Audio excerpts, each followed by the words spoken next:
Hello and welcome to Illuminations with Tina and Fee. I'm Tina, and today we've got a guest into our happiness series, Michelle Hubbard. Did I say your last name correctly now, Michelle? Close, Hubbard. Michelle Hubbard. We practiced it before we started, but there you go. Michelle. Right, my happiness isn't dependent on people saying my name correctly, so it's okay. That's good. It's a good start. Yeah. Even though it's a bad start. Yeah. Anyway, Michelle, so happy to have you here. It's really lovely that you have agreed to be in this Illuminations with us. Would you like to just introduce yourself briefly to our audience? Yes, I'll do my best because right now I'm between work, between careers, between businesses, and so it's an interesting time to describe who exactly I am. But being as authentic and in the moment as possible. My name's Michelle. I'm an explorer of life. I've been going on quite a journey this last few years. The ups and downs have been exquisitely high and exquisitely low. And as a result, I feel like I'm really getting to the depths of who I am and finding out who I am without everything else going on in life. So that's probably the best way to describe myself right now. Wow, what a description. Exquisite highs and exquisite lows. Yeah. Amazing. Well, exquisite highs might often include some level of happiness or joy. And it'd be interesting to hear your take on what happiness is for you and what leads you to be happy or feel happy. Yeah, I think happiness has been a question that's been swimming around in my awareness for the last couple of years. I'll just give a bit of background. It's been a tough couple of years for me. I started my own business on the back of doing 2 years of travel. I came back to the UK and thought, better start something now that really means something to me. And I had an intention to make that something that would let me travel at the same time. So I created an online business, which with all great intentions, I thought was going to be the thing that was going to make everything work in my life. But actually took me further away from my happiness than ever before. So it was a journey that allowed me to see myself more clearly, because I actually went to all of the places that I wasn't happiest in that couple of years. And yet at the same time, and this is why I'm talking about the exquisite highs and the exquisite lows, I felt pretty low and down and not myself and disconnected to who I truly am. And yet I met my soulmate at that time, like in that mesh of all that going on. So I experienced exquisite highs in falling in love and connecting with the person I'm meant to be with, but combined with I really wasn't connecting with myself very well, and I wasn't connecting with my work at all, which is quite an important thing in the world for me. So I've had to dig my way out of, if you like, the hole I created for myself. And I've had like a bit of a happiness trail kind of journey in the last 6 months, trying to find my way back to that sense of balance in life and finding those little things that make a difference. And what I've come to realize is happiness isn't the highs, and it's more about like those everyday moments where you can go, oh, isn't that just lovely? Or I really enjoyed that. And I think probably the phrase that really sits right for me about happiness recently is things and experiences and people and ways of being that I feel deeply satisfied with and in. And that's when I really think, when someone says, but are you happy? It's a very strange question. And yet in the moments of deep satisfaction, I really am. So I'm looking to fill my life with more moments of deep satisfaction. And then I think that title of happy can really be something I can own. Yeah.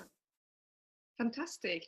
It's interesting that, you come back from your travels, you start doing stuff that you think are going to give you kind of that satisfaction or happiness in your life, and then actually that kind of takes a turn to the work. Yeah. And and being a believer in the universe and that everything's for a reason and that life is for me, not against me, I had to take it with the perspective of like, what was I supposed to learn from this?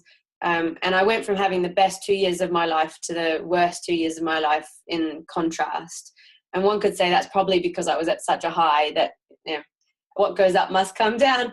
But I think I just really needed to touch the edges of life, and that's where they are. They're at the highs and the lows, and to be able to find where I sit in the middle that allows the balance of both.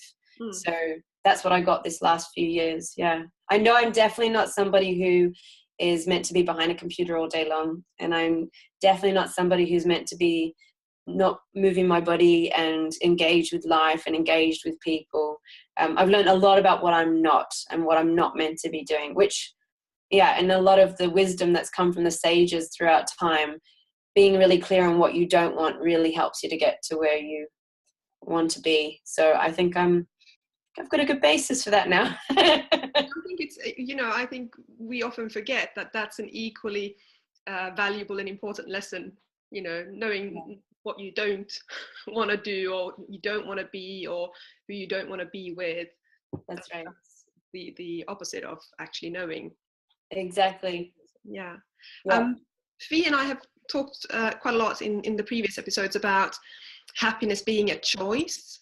That you kind of can create happiness in your everyday if you so choose to. It's not always an easy choice. It's a big difference, but that it is still very often a choice. How do you kind of think about that? I think it is a choice. I think for me, this last 2 years, it has been a difficult choice because when I created an environment that was so far removed from what I was best in and best at, getting up in the morning and choosing happiness felt like a fleeting experience for me, because then I would be back in the trenches trying to deal with everything that didn't feel right. So I think that the choices have been for me the tiny little incremental choices as I've gone along, to choose something slightly different each time to help pull myself out of the depths of despair that I felt at certain points. I think, depression's an interesting thing that I've not ever really understood fully my whole life until like this last period. It's something that is the low point of the other side. And if happy's here, then depression's probably here. And I think that when you are depressed, or you have that feeling of being depressed, it's such an effort to get to happy, it's a long journey. So I do agree that it's a choice, and that I've put myself in the path to coming back to a place where I do feel genuinely happy most of the time now. But it was a long road for me. So the choices were the little incremental steps, like, adding small things. That behind me, you can see a wall of what I would call happy images for me. So this is the wall I normally look at when I'm working on a computer, which I don't do very much anymore. But when I was working full time, I realized I couldn't be out and about in nature, which was really where my heart was going to be full up and full of happiness. But I could bring some of nature to me by looking at it as I worked on a computer.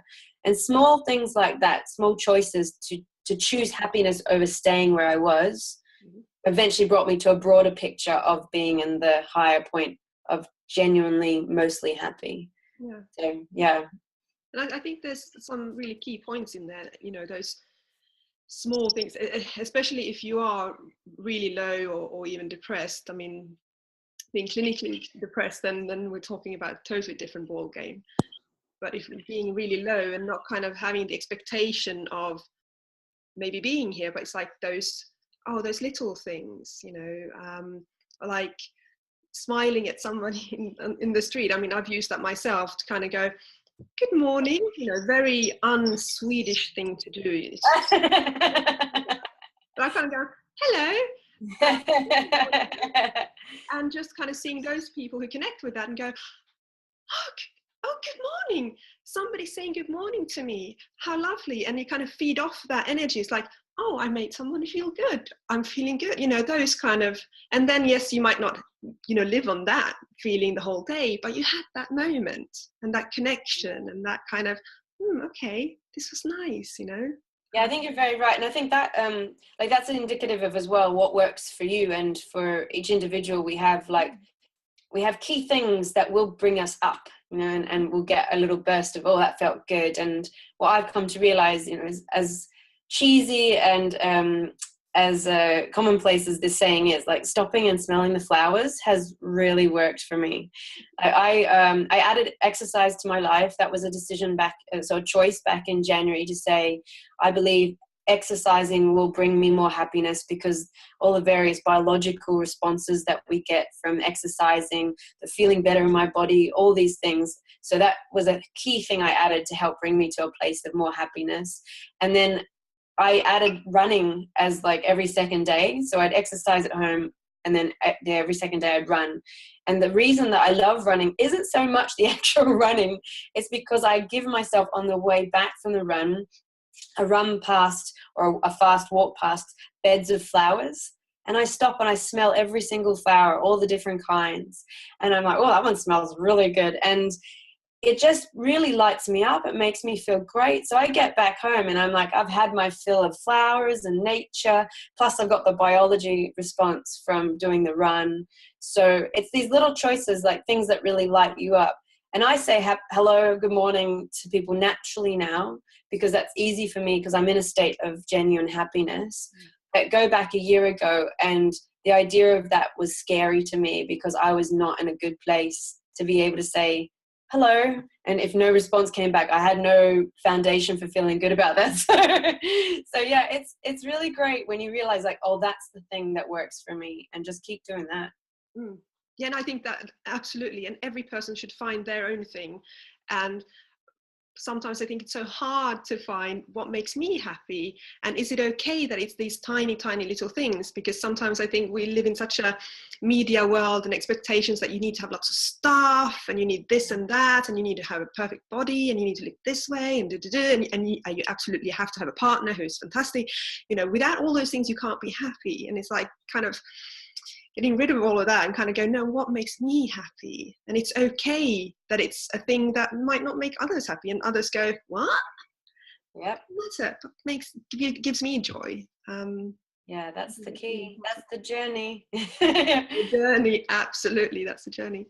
Yeah. Michelle, amazingly enough, we've had our 15 minutes. Wow, that went fast. It's gone really quickly.